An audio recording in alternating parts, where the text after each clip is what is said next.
chose the Kipling poem because it was written at a time where the progressives had lied and overstepped, pushed the Overton window, reached outside of the Overton window. He was a guy who had seen all of the lies, the propaganda, and everything, and then lost his son in World War I and wrote that poem. And in its entirety, it could have absolutely been written today, and it has an eternal truth about progressives and the progressive movement in it. So what is the Overton window exactly? I'll let Joe Layman explain.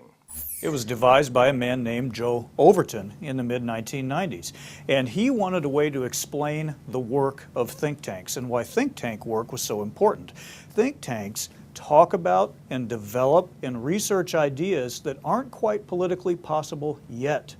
By talking about those ideas just outside the window, by developing them, explaining them, researching them, you make the case for them, and eventually you make it safe for politicians to support an idea today that would have been unsafe for them to support yesterday.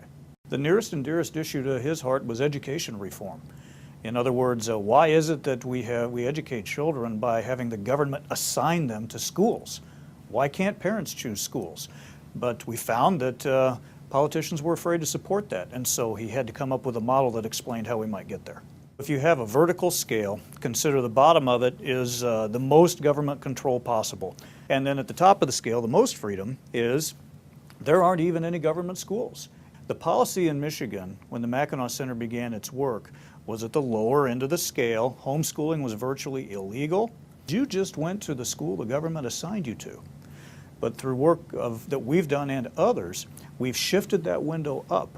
And now, you can't even talk about homeschooling being illegal anymore.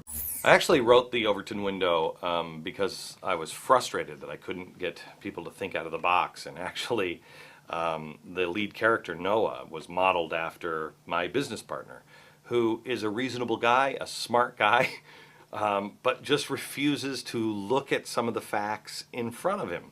We just disagree. I wrote it for those kind of people that maybe just a little extra push on, oh, wait a minute, all of these things tied together, it could lead there. Just an update. My business partner, he read the Overton window. He said it was a great fiction, a great work of fiction. I hope it stays that way.